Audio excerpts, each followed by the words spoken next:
So in this hour, or a little bit less, I will try to show to you the results of a study that is mainly focused on the optimization technique.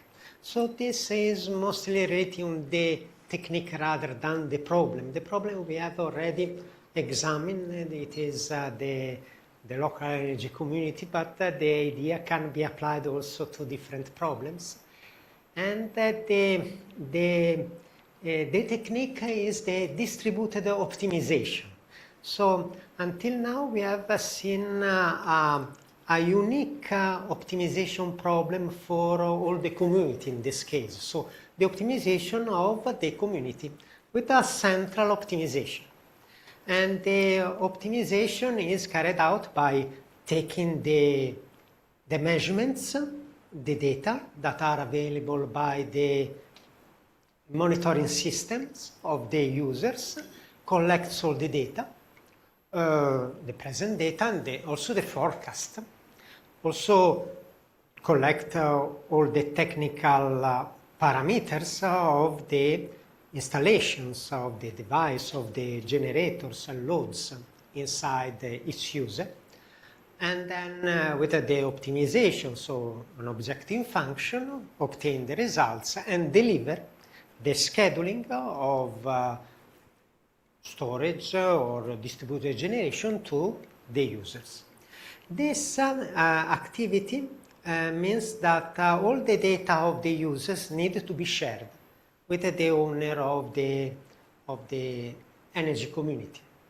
So there is a privacy issue there because some of the users, they don't want to share all the data and also the forecast or their consumption or all the device. There is also a concern about the capability to collect all the data by the energy, the manager of the energy community. And so there is a good reason not to try to implement something different, something that is distributed the goal to optimize to all the users.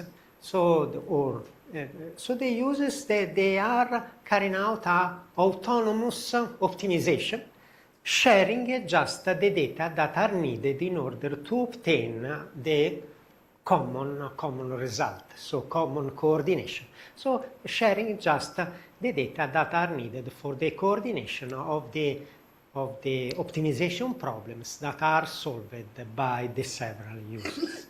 So I will take for their purpose, this comparison, the example of a low voltage, in this time low voltage distribution network with the several users in the low voltage distribution. And for this I will focus on the dead scheduling, but also I will try to show also the results of an activity for a procedure that is intraday, take into account also the uncertainty, so several levels. I will start here just to say what are the different aspects of energy community. The first is planning, so establish the thing that the installation of energy community may also have an effect on the grid investments, because if the energy communities are able to balance load and local generation, probably also the expected improvement of the network can be reduced. And scheduling, the intraday scheduling control, also the settings of the price. And the last one is the service of the network. In this hour, I will focus on the scheduling, the add, and also in the settling of the prices and network charges. So this is the example. So there are two feeders with with some users, and it is a low voltage distribution network. We can write for this network, as we have done also at the beginning of the morning in the first lecture, a centralized optimization for all. So we have here the usual objective function, and it is the summation for all the users. So this is an optimization for all the community that takes into account all the users. Here the symbols are quite similar as before. There is this sell buy grid and sell grid. It means consumption or injection to the retailer, and these are the what we mentioned before, PLEC, the transaction, the internal transaction. We wanted to be more specific because we needed to distribute it. So we want to know exactly what is the transaction. So what is the seller and what is the buyer. So we are specifying here I and J. So for each transaction, peer-to-peer transaction, there is one that is selling, so injecting power, and one is buying, so is buying power. Obviously, the amount of power or the amount of energy for a time slot, needs to be the same. No? So as much as you sell, the other needs to buy the same. So this is our constraint. So you said before that was a global, this is specific of IJ. There are also other constraints for power balance, avoid simultaneous purchase and selling by the same prosumers, and model of the battery energy storage. I will go into the details, but before that I would like to show to you, this is the cost revenues. I would like to show to you the version that is distributed. So this is the distributed version in which the objective function is for each user case. So each user has his own objective function. You see that it is more, it is augmented with respect to the objective function of in the centralized optimization. Of course, the user tries to minimize the power or the cost associated to the absorption or consumption of power from the reseller, and there is a minus, so increase the power that is injected, so takes into account the revenues. But then there is a plus with these two terms. What are these two terms? Is that the user cannot interact only with the reseller, but also can sell or buy electricity from other prosumers of the community. So in its optimization, in the optimization of the single user, we also include these that obviously cannot be included in the optimization of the global community, because these are compensated, because as much as power is injected into the network, as much is sold in the upper. But for the single user, these are not compensated, because they or buys or sells for each time. So we add the summation for all the transaction that that prosumer K can have with another prosumer J. And obviously he can buy from prosumer 1, prosumer 2, prosumer 3. So this is the idea of this summation. And this is also for the power that is injected. So the prosumer, if he has a generator that is larger than the local consumption, inject to the network and directly transact, so sells power to some of other prosumers. And this is the summation. You see that we need to put in this lambda. And these lambda are the prices of these internal transactions. But these prices are different from the prices of the transactions with the resellers with the grid, because the prices with the resellers are fixed, are predefined by the resellers with the contract. These lambda are automatically calculated by the distributed optimization. So the distributed optimization needs to calculate these lambda that are the prices of the internal transaction. Which is the idea behind this calculation of lambda is that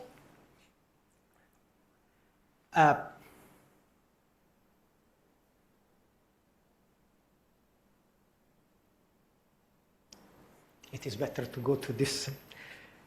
We need to say that for each transaction, the amount that is sold by prosumer I should be equal to the amount bought by prosumer J. So there is this equivalence. So if you have that there is this balance. So if you have that the price of selling by a prosumer is quite high, it tends to export power more. If the price of a buyer is low, it tends to consume more. In order to get a balance, if you have more power that is sold than that one that is bought, automatically the distributed optimization tends to reduce the price of the selling, so tends to reduce the incentives to sell the power, and increase, if there is, and decrease the price of who is buying. So he is incentivized to buying more. So it is here. So the idea is that this distributed optimization is an iterative procedure. It is not a single step, just a calculation, but there are interaction. And what is exchanged between the prosumers are the lambda. So the lambda values are the coordinating variables that coordinates the production and the consumption of the various producers and the internal transactions. So since these lambda are called Lagrangian multipliers, the method is alternating direction method of multipliers or ADMM. These methods, it is iteratively, so we start with some values of lambda, and then the lambda at each iteration are adjusted. I will show to you also the scheme, the detailed scheme for this adjustment. But you can understand that this procedure might involve many iterations, so there is a convergence issue before reaching the final results, that is results where these constraints, I do apologize, these constraints are met. So we need to obtain a solution in which there is this constraint, this balance is obtained. So in this, in order to speed up this optimization, in general, we add also a term that facilitate the convergence because it is a penalization of the missing balance. You see that this term, it is the difference between buy and sell for each users, in which you have this hat that is the results of the previous iteration. So at each iteration, this takes into account the mismatch, and the greater the mismatch, and this is penalized by this coefficient here. So at the end, we obtain the results in which, since it is a minimization, this L will be 0. You see that it is squared, so it is not affected by the sign, so it is not positive, negative, it is always positive, and we tend to decrease, so we tend to penalize the deviations with respect to the previous iteration, so the solution achieve the results in lower number of iterations. Any questions so far? So we can see also, yeah. How to define this penalty factor? Based on this is trial and error method, or? Yes, I will show you that we start with a value, and this row is updated at each iteration in order to take into account the mismatch, so in order to reduce the mismatch. So if this mismatch is low, I mean, we can increase this row during the thing. But there are tricks, several tricks. We have implemented this, obtaining good results, but for the various problems, there are also tricks in here. So I would like just to recall also the other constraints, and in particular we have the no simultaneous purchase and selling. It is quite strange that a prosumer can sell and buy at the same time, but from the mathematical point of view, since they are different variables, can happen. So we need to force that there is no this behavior, so we are introducing this binary variable u for each producer, so for each user, so or he can buy or can sell. Obviously, the same sign with the grid and the transaction needs to be met, and each user has a capability, so these are positive quantities, but there is a maximum value of the power that can be sold or bought by the characteristic of the user. And there is a battery storage that are important in this activity. The storage is fundamental there, so we have the usual simple equations that says that the energy is the level of the energy in each battery. It is the energy in the previous period plus the power in the period, and the power is always multiplied by the efficiency or divided by efficiency if it is charge and discharge. So you can see that also here we have introduced the binary variables in order to avoid that the battery is charged and discharged at the same time, because we use two different variables. So having two different variables, then in the mathematical problem you can also obtain the solution with charge and discharge not zero, both not zero at the same time. That is not reasonable. Obviously also the battery has the maximum, and there is a maximum minimum level of the energy inside the battery. I don't know, 20%, 100% or 90%, no, the maximum of the size of the battery. Power balance, here we have I think we don't want to introduce all exactly the equation, the power flow equation and so on of the distribution network, because it is low voltage and it makes the solution a little bit complicated. So we have preferred to implement the method, and we succeed also to implement the method, by just taking into account the losses into the network. So you see that here in the power balance, we have data at each time.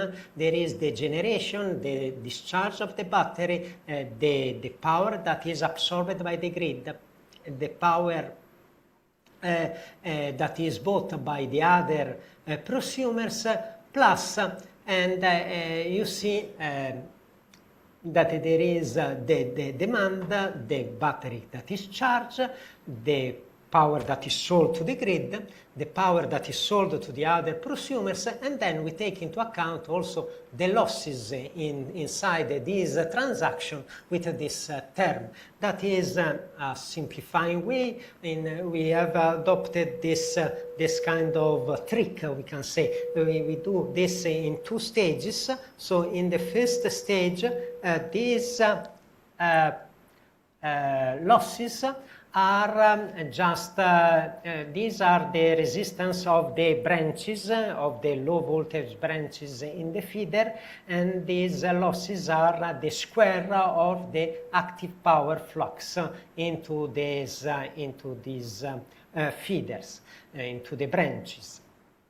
Take into account the voltage and so on.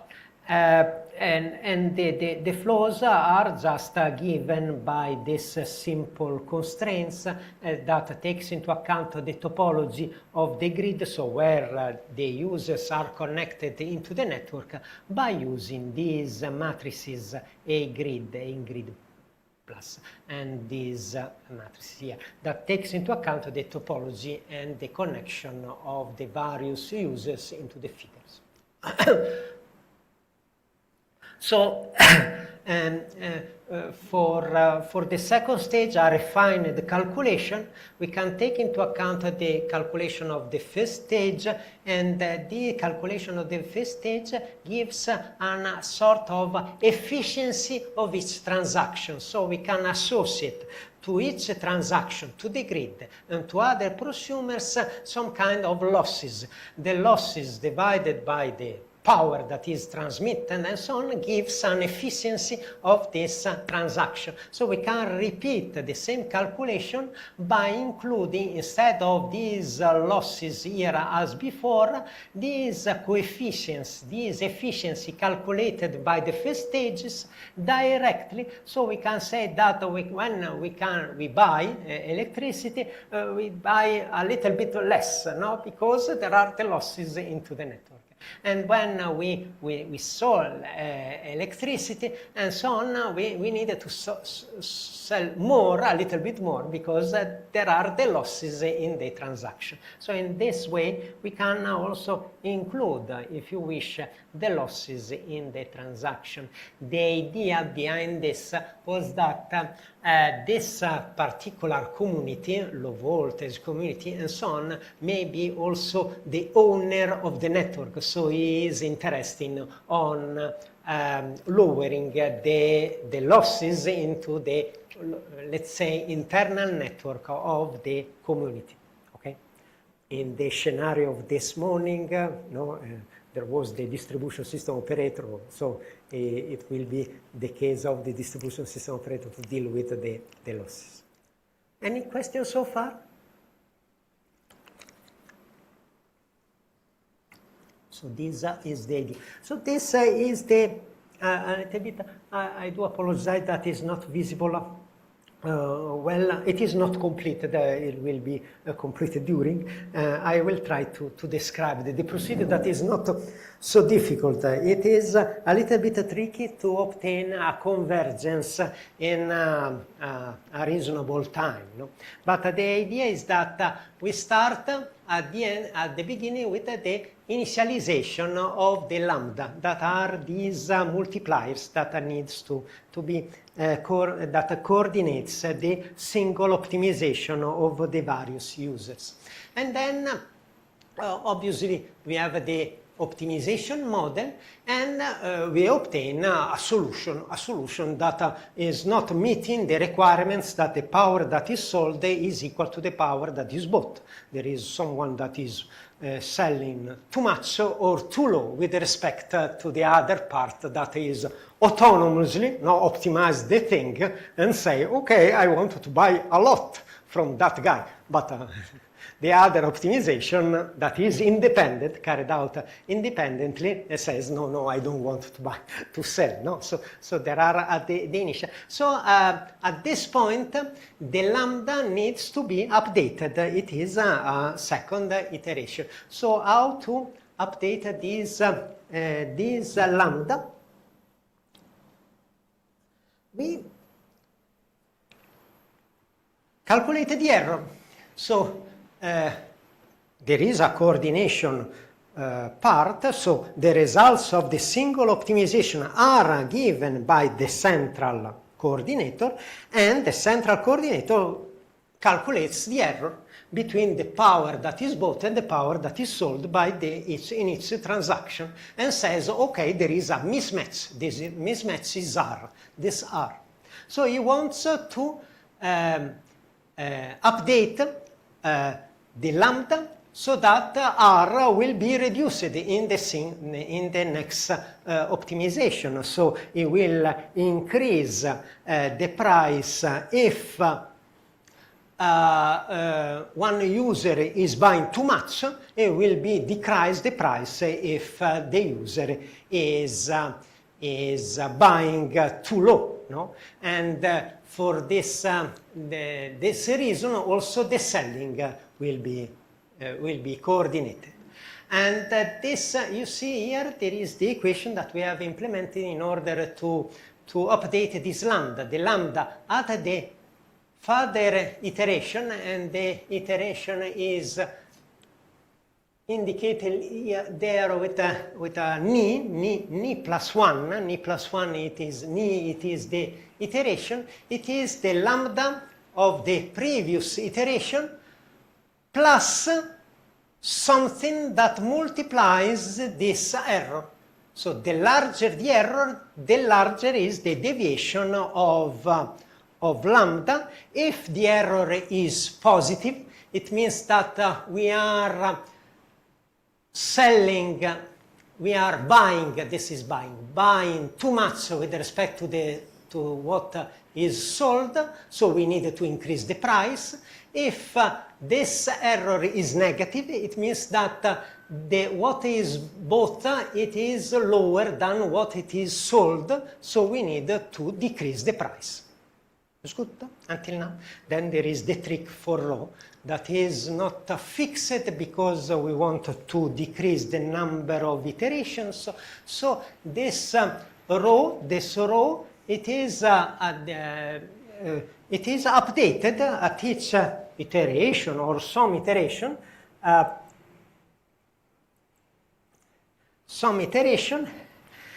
On the basis of both the error, so the mismatch, that is called the prime residual in the literature, but also with the deviation with respect to the values of the previous iteration. So we don't want to obtain the behavior in which all the quantities in each iteration goes up, down, goes up and down. So the variation with respect to the previous iteration is penalized. So penalized with respect by using this rho. So rho increases or decreases, take into account also this so-called, in the literature they say, dual residual, that you see that there is the ni minus 1, it means this iteration and the same results of the previous iteration. So this is the idea. So we tend to adjust rho in order to minimize also the deviation with the decisions of the previous iteration, in order not to have some kind. When this procedure stops, when this residual, prime residual, so the mismatch for each transaction, so this is specific for each transaction ij, it is lower than a tolerance. So if it is greater than the tolerance, we need to iterate. When it is lower than the tolerance, it means that I don't know if I can be back to be clear. It means that this constraints for each transaction is lower than few watts. We put a limit of 5 watts and something, and so we say, okay, this is the solution.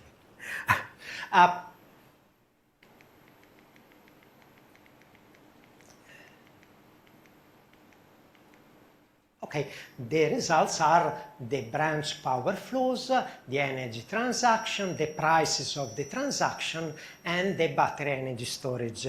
And I mentioned this morning that the price of the transaction can also be obtained by the shadow price of these constraints in the centralized optimization.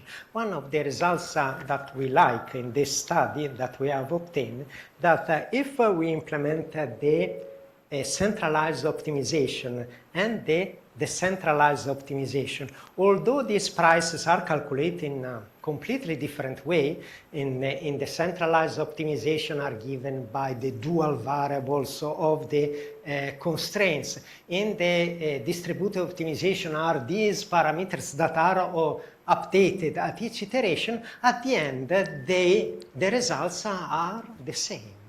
That is a good thing for the idea, no?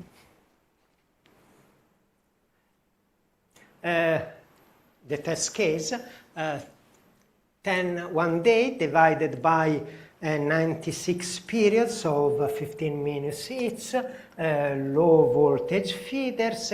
Each feeder consists of 5 lines.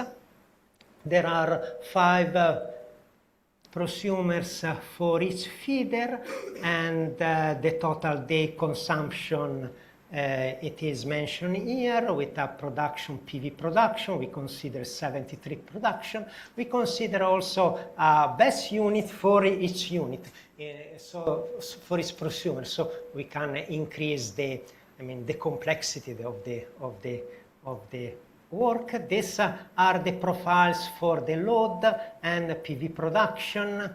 This one. This is the price of the resellers that we have considered. These are just the data for the area of the PV panel for each of the 10 users and the size of the batteries. It is limited because they are low voltage users, and these are the comparison between the results of the distributed optimization and centralized optimization, practically the same, without batteries, and this is with the batteries. Obviously, with batteries is a little bit more difficult, no?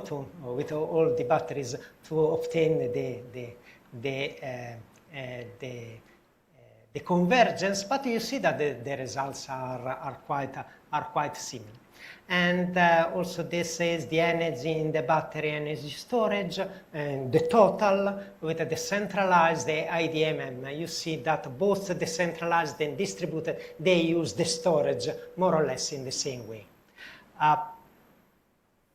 These are the objective function with the cost, so you see that are very similar, and also for the losses. These are the prices that are calculated. They are practically the same with the distributed optimization, the centralized optimization, so I will describe just these cases. This is without BESS. And what is shown in this figure, or try to be shown, because here it probably, if you can see there, is better.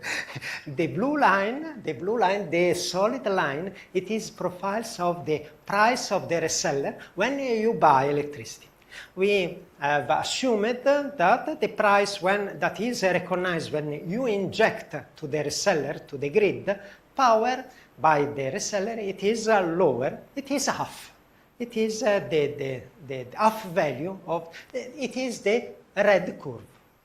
And the dots are the prices of the transactions in each period between the members that are transacting that period. Okay? So that is the dots. Obviously, in many periods, there are no transactions, so there are no price. One thing that we have seen, and this is a little bit a good thing from the theoretical point of view is that although in the same period, so you may have several transactions, no, between 1 and 3, 1 and 5, and so on, the price is calculated by the two methods for all the transactions in the same periods are the same. So there is a single dot for each period, not a multiple dots, because the dots are coinciding. And this is a good thing because it is strange that in the same community, two members transact in a price and other members transact a different price. If there are no congestions into the network, it is strange to see different price for different transactions. And indeed, the two methods shown that. Another thing that these dots are showing is that these dots are not different from the prices of the resellers. They are aligned to the blue curve and the red curve. In some periods to the blue and to the periods to the red. Never in the middle, no? All the two. When they are aligned to the blue, we have compared this figure with the previous figures of the transaction, the global transaction with the grid, the power to the grid. The power to the grid that I shown you before. Exchange with the grid. So you see that in some periods, globally, the local energy community, the community, this part, it absorbs power. It absorbs power from the grid. Then there are other periods in which it is negative, so it means that it injects power to the grid because there are a lot of photovoltaics, the load is low. And then there is a period at the end of the day in which again, the community absorbs power from the grid. You remember probably the load profiles. You see that the load profiles are quite high at the end of the day and low in the middle, but in the middle you have the photovoltaic production, so that makes sense. So take into account this here. If we are going here, you see that the price of the internal transaction are aligned with the price P buy, so when you buy electricity, when globally all the community takes power from the grid. They are aligned to the red curve, so to the price that is recognized when you inject power to the grid. In that period, so globally, the price of the internal transaction tends to alienate to the pi buy when globally the community buys power to the grid. And the idea is that, in those periods, the internal production is lower than the internal consumption. So the people that are selling power, internal transaction, I'm thinking some humanized of this behavior, say, okay, I'm selling to you at which price? Or if you don't buy to me, you need to buy to the grid. So the grid gives this price, so I give you this price. I don't know, minus an axiom, but you are for. So this is the reason why globally, when the community buys power from the grid, the price of the internal transaction tends to alienate to the power that is. Another story when there is overproduction. When there is much production and no load, the grid, this community sells power to the network, and the retailer, we say, at this point, recognize this at a pi sell, so at the red value. So the people in the community, I'm trying to humanize this, say, okay, if I'm not selling to me, I need to buy. If you don't sell to me, I know for sure that you need to sell to the retailer, and the retailer gives you pi cell. Why I need to give you more? So this is the price that is alienated with the red curve. So it makes also sense, no? To this, no? The results can be explained, otherwise it is.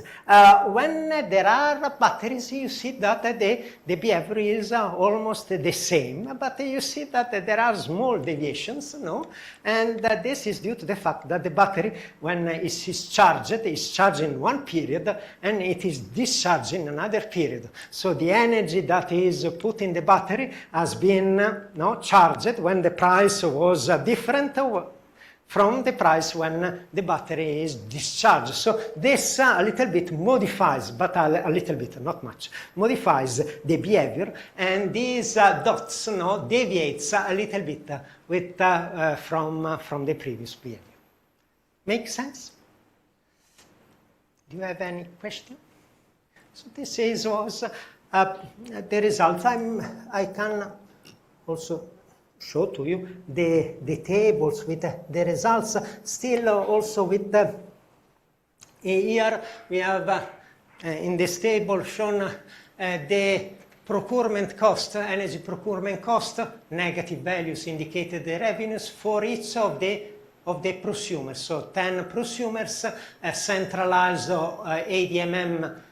So distributed optimization gives practically the same results, and you see that there are some prosumers that have a minus and plus because they are selling or buy electricity, and this is without internal exchanges, and you see that the costs are for all that have positive costs, they are higher, and for those that are negative costs, they are, I mean, in absolute terms, lower. So all the users, they have a benefit or not a damage from the participation into the community, although they have the different panels, different storage, and so on, different characteristics.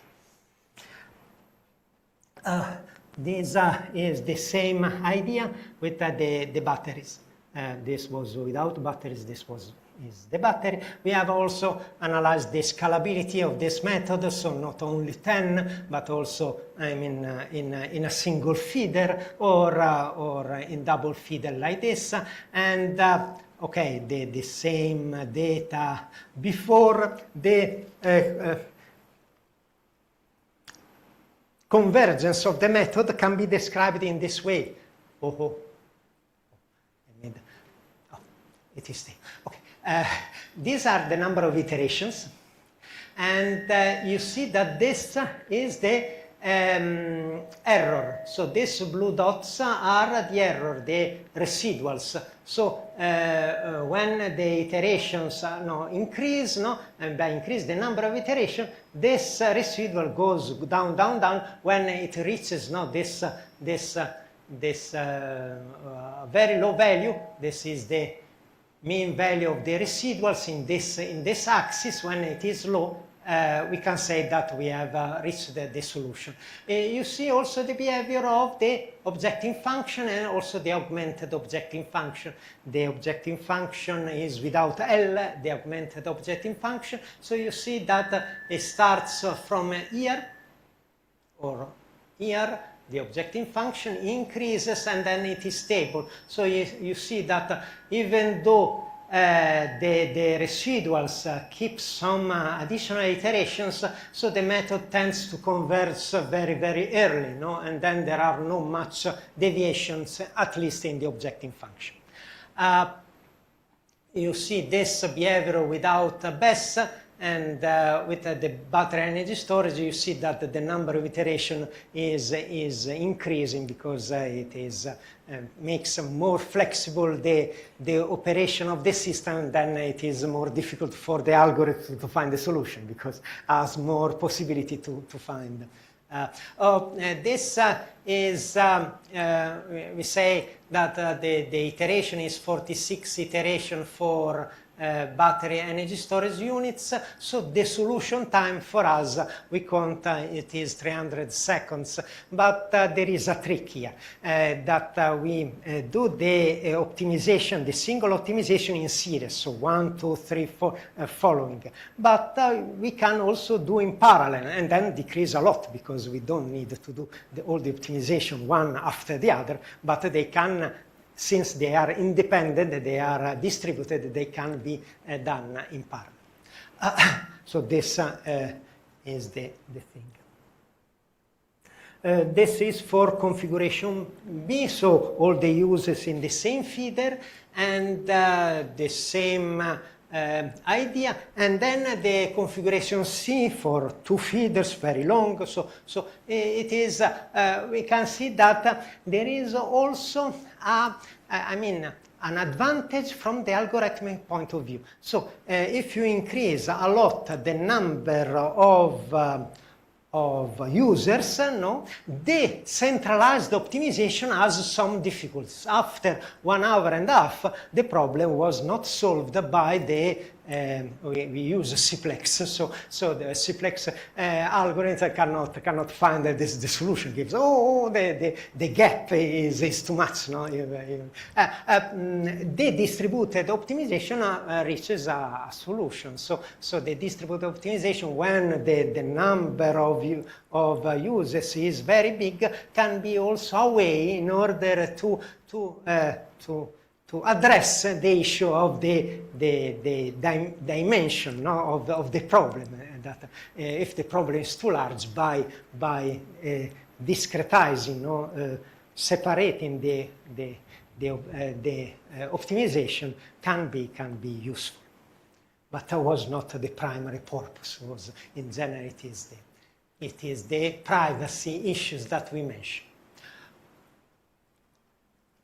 I would like to devote just, I don't know if it is possible, a few minutes also to show to you a scheme in which we try to take into account also the uncertainty of the forecast, because we do this optimization the day ahead, but the day before we can know a little bit the forecast of the photovoltaic production, also the load, during the day, but not very precisely. So we can try to include the uncertainty. So we have applied this method that is quite traditional, so there are nothing very new, that is trying to use this multi-stage stochastic scheduling. So the idea of multi-stage stochastic is that from the forecast of the day ahead, we create several scenarios. So we say, okay, there is an uncertainty. So from one profile, we can say we can obtain other 60 profiles. So several profiles, and both for the production and for the load. And then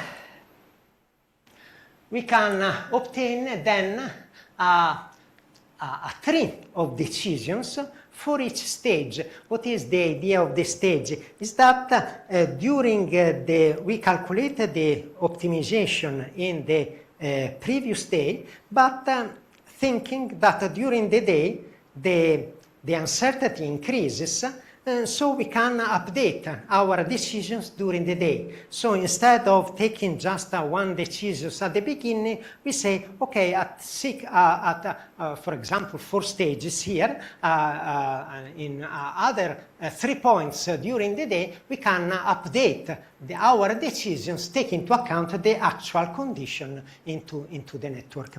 So in the day ahead, we have obtained this scenario-based solution, this tree of solution that I will show you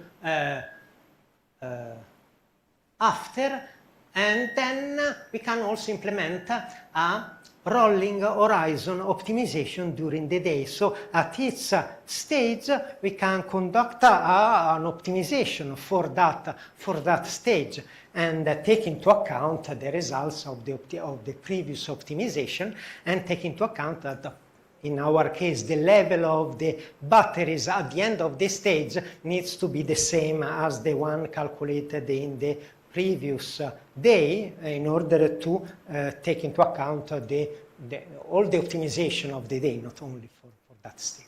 So in order to have a link between the decisions of the day ahead and decision during the day. I will try to give some details of this. And these are the creation of the scenarios. We start with this profile of the photovoltaic, the head, and we create several scenarios around this behavior. And also for the loads, we have several different scenarios with some uncertainty, some level of uncertainty. And then this is the description of the multi-stage. We take into account this parameter, we can say the value that is now stochastic because it is affected by the uncertainty. It is the difference between the photovoltaic production for its users and the load for its user. And the idea is to create this tree of decisions. So for sure, at the beginning of the day, we have just a single scenario because we don't know the future, so we can calculate. And then after, in all these stages, so you see that we have 3 scenarios. Why 3? You said 60, no? Why? Because we have grouped the scenarios similar by using the k-means procedure. If you have many scenarios, the stochastic optimization is, blocked because it's too much the effort. So instead of considering in each scenario, in each stage, consider all the scenarios, we say, okay, we take, we calculate 3 scenarios that are representative of all the population. And these are the means. So the k-means method, it means that we calculate 3 behavior, 3 profiles that are representative of all the population, and they are minimizing the distance, the Euclidean distance between each of these profiles and the other profiles of the group. In the k-means, this is not one of the original profiles. It is an average because it is the point that minimizes the distance from each other. It is in general represented in this way in the books and so on. I have only 2 colors. If you have points here,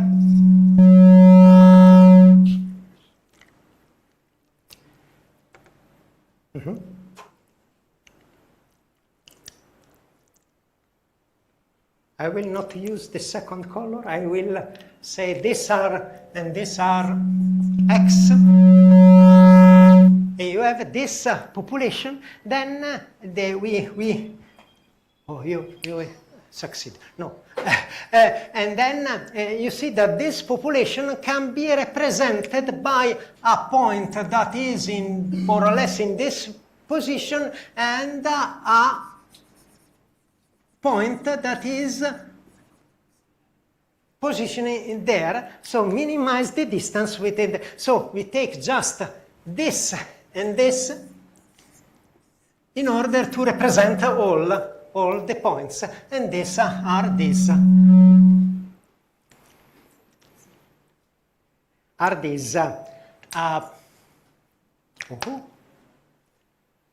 order to activate again the presentation, I need to slide. Good, thank you so much. There is always something. good. So this is the idea of this k-means. So this reduces, and we have chosen three centroid. They call them these points centroids.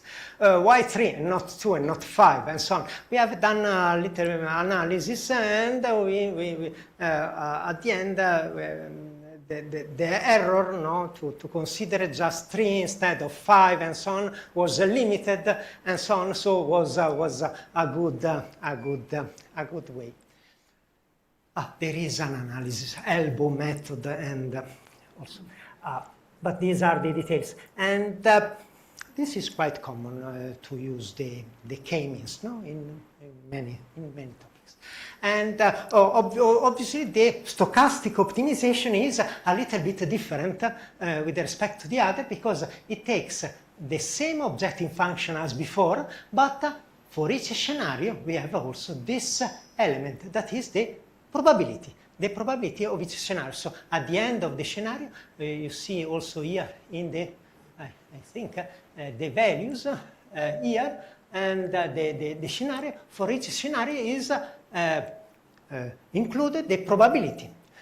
This is probability 1. There is only one scenario. These are 3. So the summation of the probability of these 3 scenarios is 1, but it is not the same, no, because and so forth. So at the end we have many scenarios with different probabilities. So for each these scenarios there is a probability associated that is included in the objective function. So the objective function takes into account all the scenarios of the 3. So the group, the centroids, but each with their probability.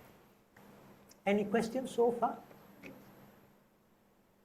So we can also see the online optimization. When you have this decision tree, at each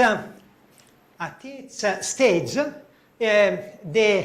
during the day, the manager of the community can understand if it is in scenario, in this scenario, in this scenario, in this scenario, I don't know, low production, lower production, and so on. So it takes these decisions, okay? But during the day happens something that is always. So instead of taking directly all the decisions for the next hours, so fixed by the day-ahead optimization, okay, we carry out a online optimization. So we are at the beginning of the stage, we do the optimization for all the stage again, and then implement just the first decision. So it is receding horizon, because after 15 minutes, so we discretize after 15 minutes, again, we do the optimization for all the periods until the end of the stage. Why the end of the stage? Because at the end of the stage we have a different point in the tree of the decision. So we have in a different point. So we have a constraints that the operating values, in particular the level of the storage in the batteries, needs to be the same as the one calculated in the day-ahead optimization. And this is carried out for all the periods. So you see that there is a way in order to consider this. The calculation time of the day-ahead optimization is quite important. The calculation time in the online optimization needs to be very short, because after 15 minutes we need to do this. And this is facilitated by the fact that it is a deterministic optimization, and also the horizon is not 96 periods, but it is just the periods of the stage. And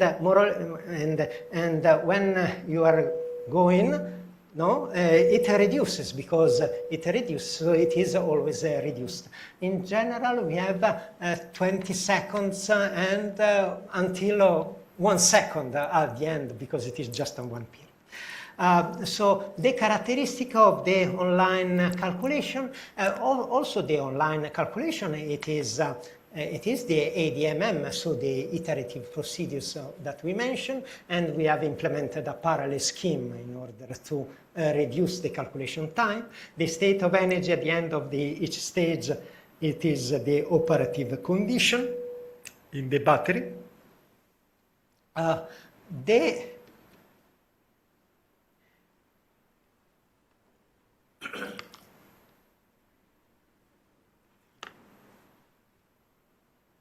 There is the update of the expected profiles. So if you have also additional information or a better forecast of the PV load or also the load or the PV production during the day can be used in this framework. And there is also a Warren start calculation. We have seen that the greatest effort is the calculation of lambda. So instead of starting from a lambda that is just fictitious, we can start from the lambda that is calculated at the end. So this facilitates the things, so makes the thing. And I would like to show you the cases that case A is the 10 users, and you see here that there is the set of scenario in the intraday. And so we have generated several scenarios, not included in the initial set of scenarios. And for each scenario, you see different points. In the red are the dead solution. So for each scenario, we implement directly the decisions of the three calculated in the dead stochastic optimization. So since the scenarios are not exactly the same as those considered before, and also the centroids, we obtain this red solution. And then we calculated the intraday, and so you see that they are decreased. Okay? And then we do something else. We calculate also the so-called deterministic solution. So it is the deterministic solution that takes as known, perfectly known, the future. So it is the solution that is the best, because you know exactly what happens in the future. You see that with the intraday optimization, we reach practically the same objective function of the deterministic solution. So the solution that does not consider the uncertainty, knows exactly what is the behavior, the future behavior of the photovoltaic and of the load. This is also in case A, but also with this case. So there are here the loads, and you see practically the same behavior for almost all the scenarios. There are some scenarios in which we are a little bit in the middle. And also for a larger case, you see 83 bus in this network. And also here we have this effect that with the intraday, we can achieve an improvement, and very close to the deterministic solution. And so it is the last slide. So if you have some comments, I don't know, there are just the conclusions. We have seen the structure of the scheduling, the centralized procedure, the prices are the Lagrangian multipliers of the constraints. In the distributed procedure, the prices are updated at each iteration, but at the end, the results are very close. And then for each prosumer, the results confirm the cost reduction, and the three-generation procedure based on the key means clustering is adopted to deal with the problem of merging the stochastic information by using the obtained tree. Multiple decisions along the day are achieved, and the proposed multi-stage scheme for the scheduling provides in general improved results with respect to the corresponding forecast-based solution of the local energy community. This forecast is just considered just the forecast, and takes the decision and then implement during the day without updating. Any questions so far? The time is running. I do apologize.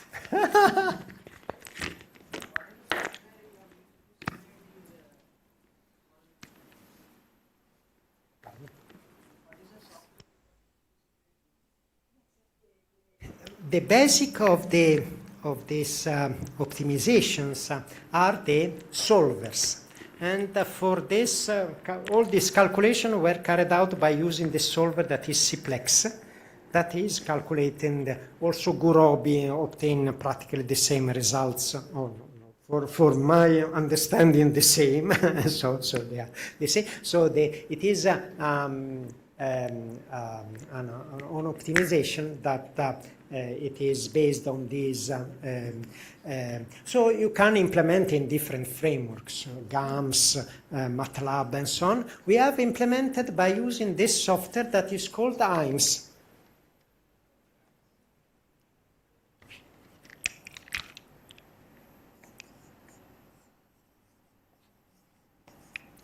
And also,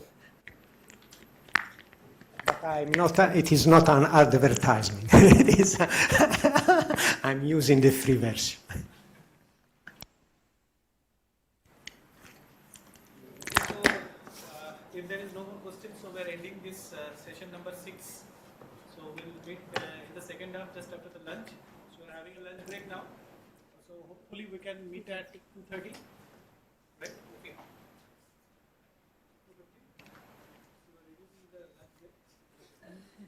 Fine. So as Dastar is saying, so we are reducing the lunch break for 15 minutes, so it will be a 45 minutes of break. So we'll again meet at 2:15. But you need to cut me. No, you are in the flow. At guest house, huh? You need to cut me. Say stop. Stop.